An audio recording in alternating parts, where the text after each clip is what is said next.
Lunch ended, and the servants removed the tableware and went to the kitchen. The wind and rain neither weakened nor strengthened, and the island remained cut off from the outside world. At first, it seemed as though Nazi planned to stop anyone from taking a step outside the room, but when it came time to prepare lunch, she finally realized this would be impossible.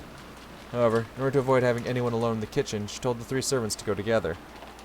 Because of that, the servants were the first ones given the right to leave the stuffy parlor, which had been packed with 11 people. Since breakfast had immediately followed that terrible incident, preventing most of us from eating much.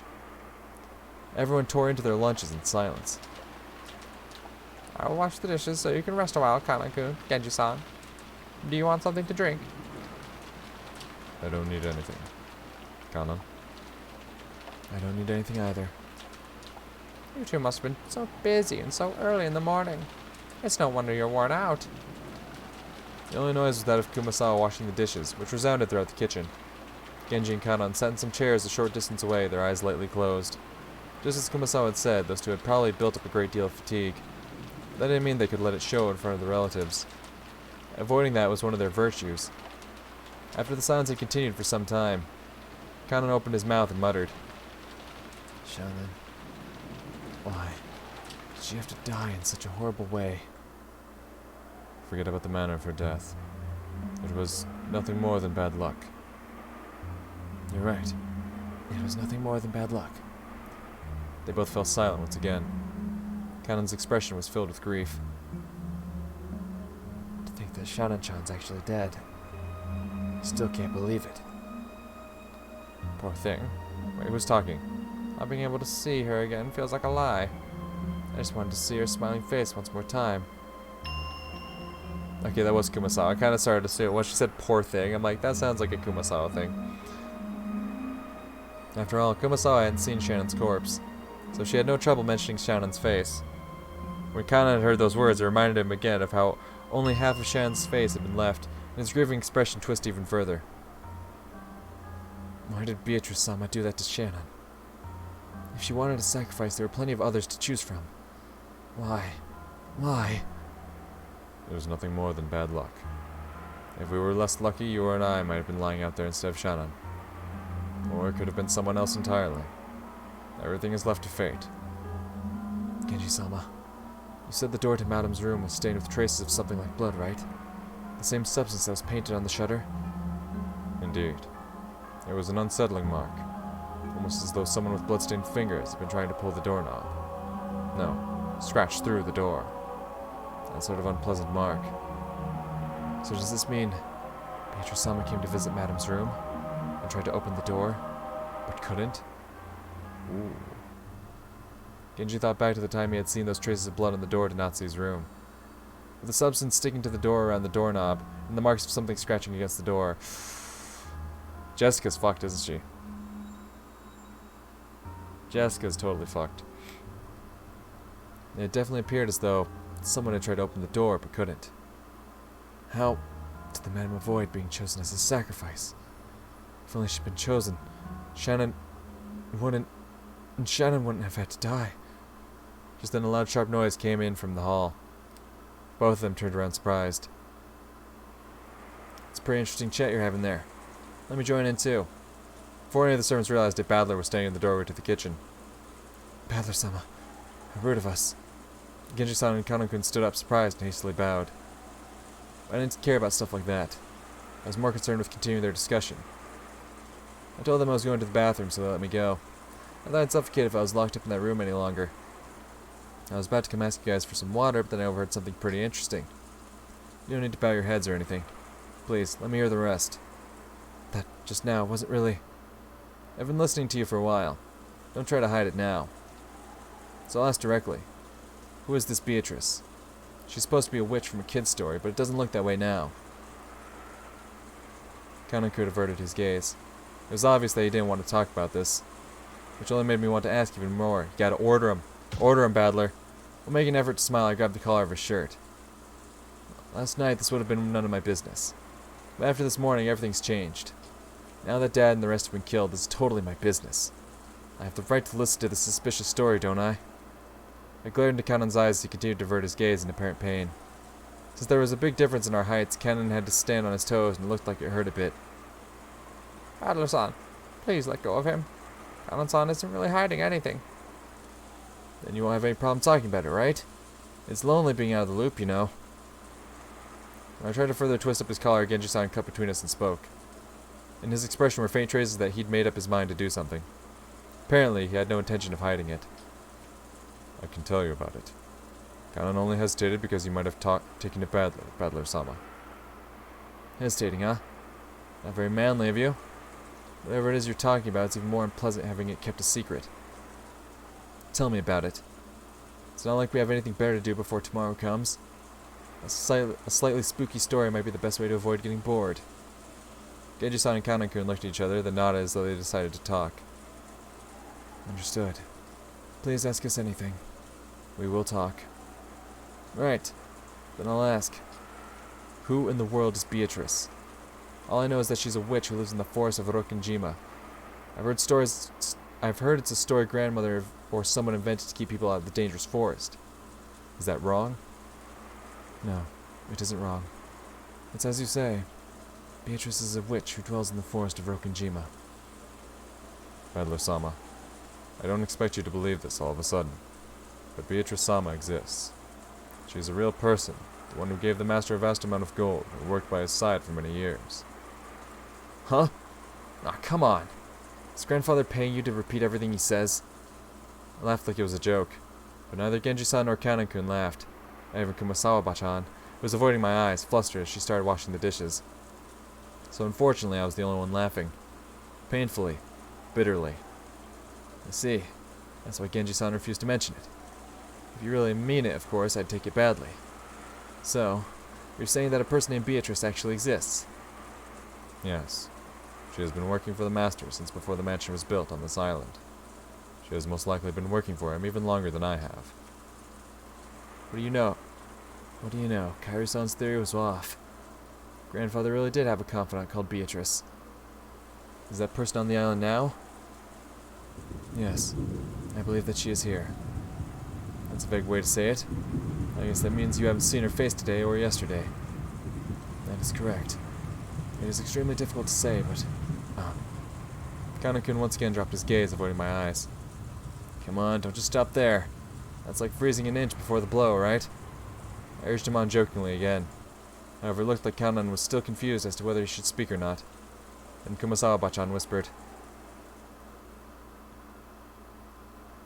Oh, you cannot see her face, because Beatrice-sama has no form. She has no... What did you say? Beatrice-sama has no body. Therefore, unless Beatrice-sama wishes it, common people like us are not able to see her form. I've heard that portrait shows what Beatrice-sama looked like back when she had a human form. It seems he yearned for that figure so much he would often stand in front of that portrait. Oh. Beatrice-sama sometimes shows herself by changing her form into glittering butterflies. On the rare occasion that you spot them somewhere in the mansion, there's a rule that you absolutely mustn't chase after them. It is whispered that you will meet with disaster if you do. In fact, there was a servant who broke that rule and quit because of a great injury. Wait a sec, are you kidding me? Are you all serious about this? Battler-sama, Beatrice-sama has already arrived. Such language may be unwise. Beatrice-sama does not like it when she is profaned. If you doubt her existence, you'll surely meet with disaster. Adler-san, you probably find this topic unpleasant. But you know what? Beatrice-sama does exist. She exists. Beatrice-sama hates people who doubt that. Can't you tell, Battler-sama? Beatrice-sama has already arrived here. Come on, quit it. I'm weak against that stuff. Enough with the cheap threats. However, there was no trace of a joke in the eyes of the three servants. On the surface I laughed and tried to look unconcerned, but I was quickly starting to sober up. Their eyes were also sobering up fast. Adler-san, I beg that you stop profaning Beatrice-sama. Please trust me. Kumasawa-bachan, who was usually cheerful and would always tease people, now spoke with a totally serious face. Well, even if you say she exists, I don't see anything. Are you trying to say she's standing right next to me or something? You're joking around.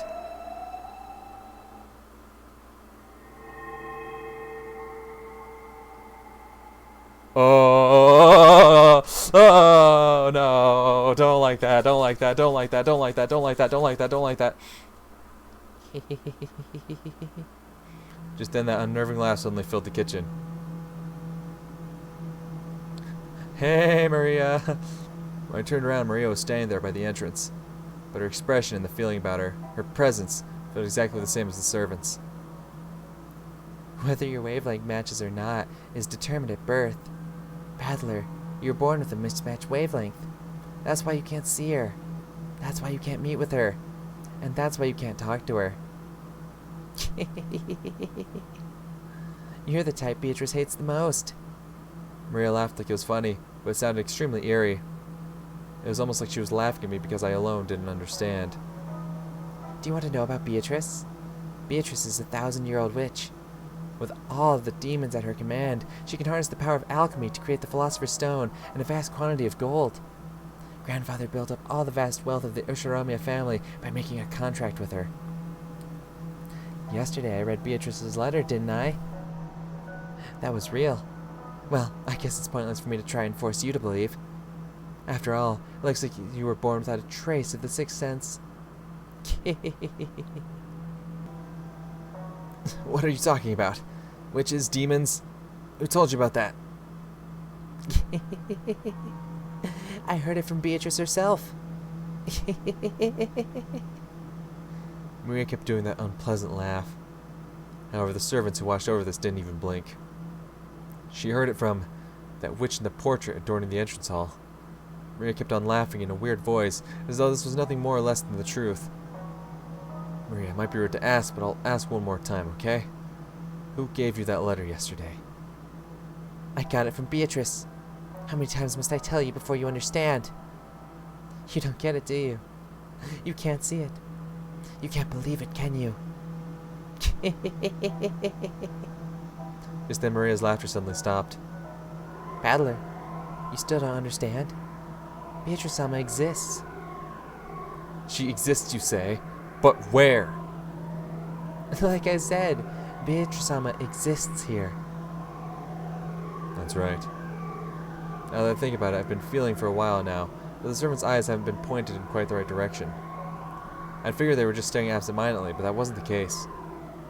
The four here, Genji-san, Kanan-kun, Kumasawa-san, and Maria, everyone except me, was looking at a spot right behind me. Holding my breath tightly, I slowly looked over my shoulder. Of course there wasn't anyone there. I've known that the whole time. However, everyone in the room except me was focusing on that point as if there was someone there. Beatrice is the mighty golden witch who has lived for 1,000 years. But since she can't show her form to humans of the wrong wavelength, she can't talk to them. And you know what? That's really sad. It means she truly despises it when people like you, who are born without a fragment of the ability needed to sense magic, deny that she exists. You're lucky, Battler. Good thing I gave you that charm yesterday, right?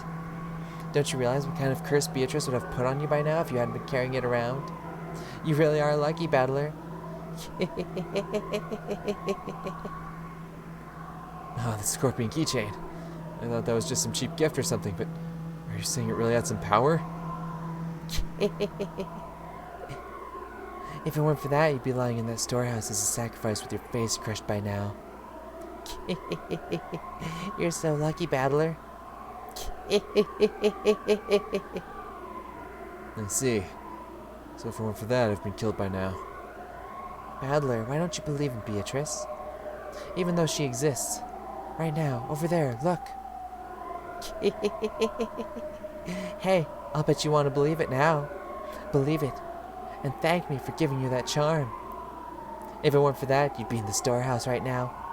But then, maybe you would have saved someone else in exchange, right? Right then I burst into laughter.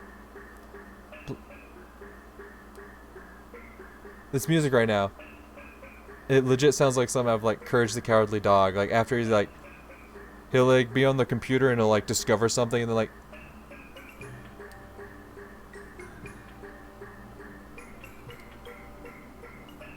Okay, now it's switching up a little bit.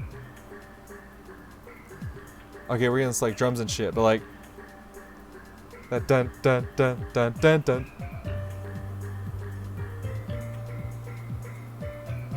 I think this song played before. I don't know how I didn't realize it, but yeah, no, it sounds like. I want to play a sample of that Courage the Cowardly Dog song, just like prove like it sounds very fucking similar. It has to.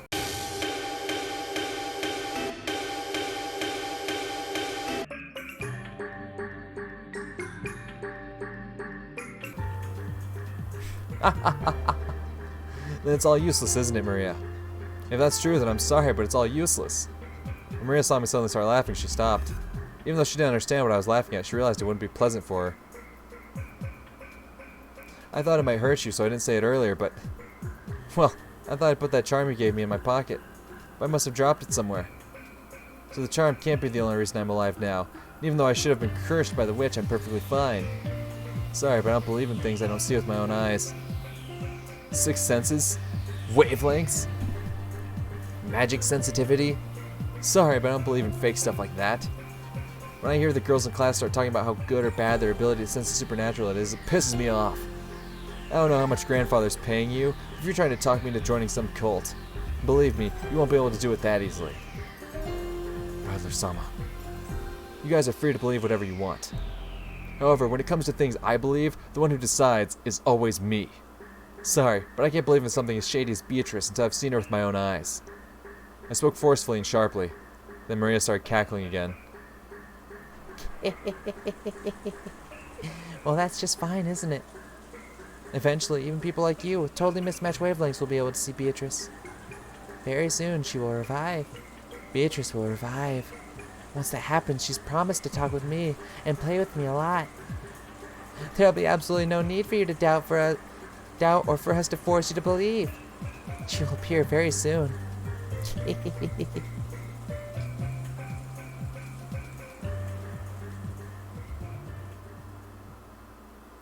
Nah, you're just gonna end it there, huh? You're just gonna end it there, huh? Okay. After a meal, some people tend to head to the bathroom, while others prefer to relax for a bit. Seeing that several people had left the parlor, just like I did when I went to the kitchen to drink some water. In the end, Aunt Nancy reluctantly retracted her order that everyone remain packed into the parlor, on the condition that no one headed out on their own or strayed too far. In any case, if 11 people are shut up in the same room, starting early in the morning, the air will start to stagnate. Also, quite some time had passed, so everyone was starting to recover from the shock of that morning, and their sense of danger might have been weakening too. However, a certain fact that 6 people had been killed inside this mansion, so no one was completely negligent. So whenever they went out into the hallway for a breath of fresh air trying to act tough, they would quickly get scared of standing there isolated and would eventually return to the parlor. I guess it's like the north wind and the sun. If you force someone to stay shut in, they'll resist. If you tell them to do whatever they want, they'll come back obediently. People really do not like doing what they're told. When the servants finished cleaning up from the meal, they returned obediently to the parlor just as Aunt Nancy had told them to, and sat on a sofa near the entrance patiently awaiting orders.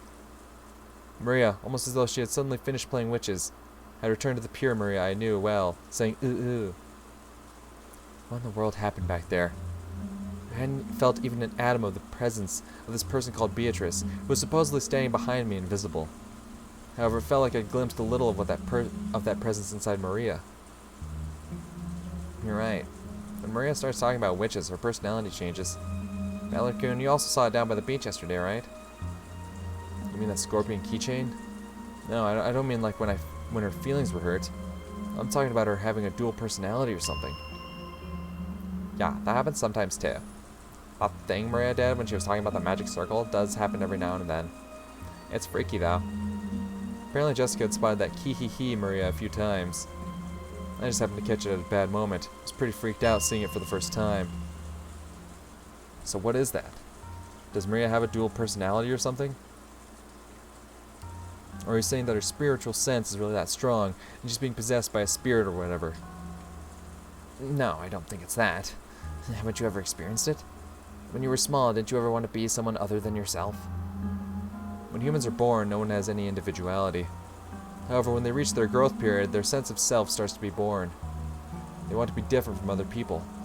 But since everyone else in their class is learning the same things at the same rate and being forced into the same lifestyle, of course they aren't going to find anything that makes them different from everyone else around them. Once they realize that, the first thing they do is start breaking the rules, in what's called their rebellious stage. Since everyone else follows the rules, they want to show off their individuality by breaking them. So even those who try to act tough, mocking everyone around them and calling them childish, can actually be viewed as cute kids searching for themselves if you look at it this way.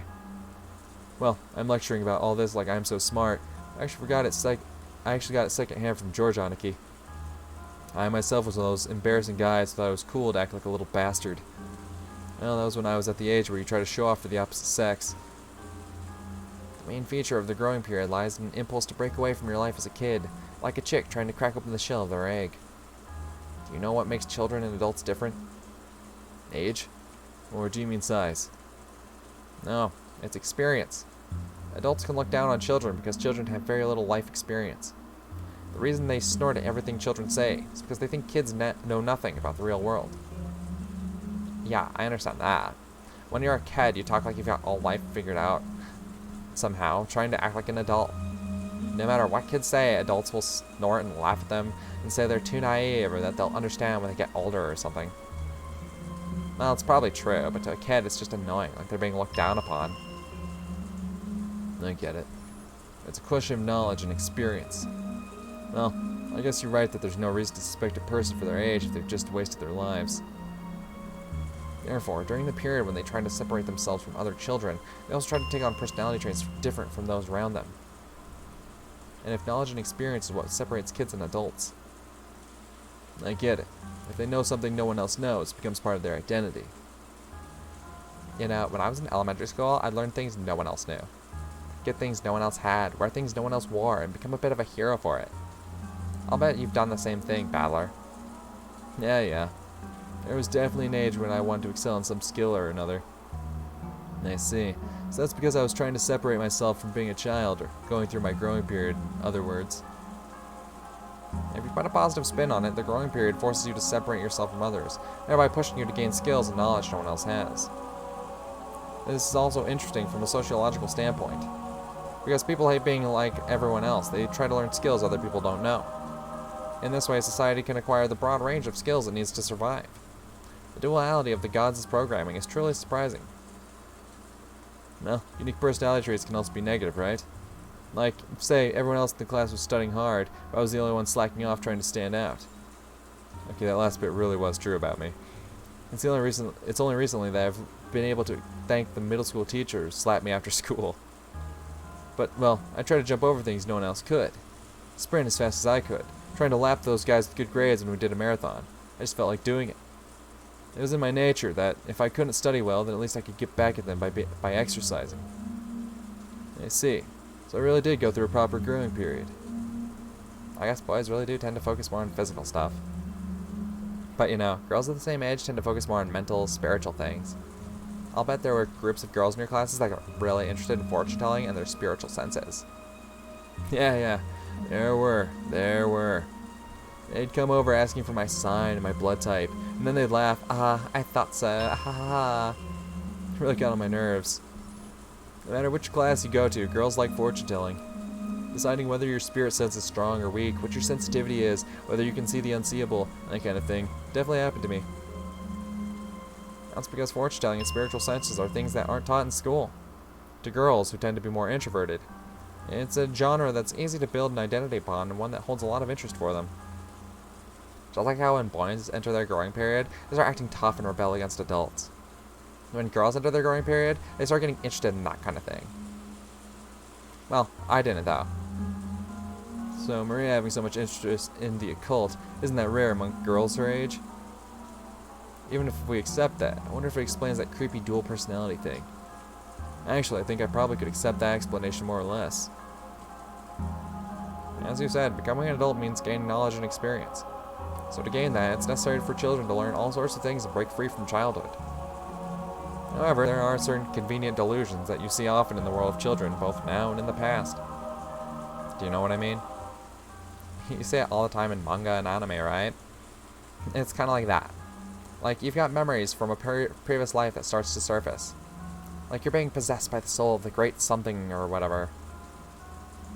Yeah, or it could be that a sleeping gene gets awakened. Or maybe a sealed power of memory returns. There's all kinds. For some reason, stuff like that's really popular at that age. Why's that? All those examples you've just mentioned are illusions that let children immediately add to their sum of knowledge and experience. If a 9-year-old girl says she has a 1,000-year-old witch possessing her, then she gains a 1,009-year-old identity. So basically, studying is annoying. But these delusions are convenient for people who want to brag about having a skill no one else has, amazing the people around them. So you could brag about something without having to work hard or study. I see. Isn't that a kid's greatest dream?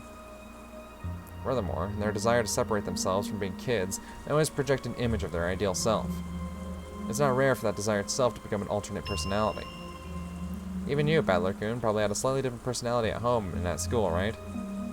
It'd probably be embarrassing if your friends at school saw how you were at home. At school, you try to project yourself as you want to be, but home is where you're your true self. So, in other words, I'm changing my personality depending on the situation. Are you trying to say having multiple personalities is actually really common? A girl who's a fan of the occult might say she's being possessed or awakened. Honestly, there are some kids who change their personalities so much, it's creepy. And some boys do it too, right?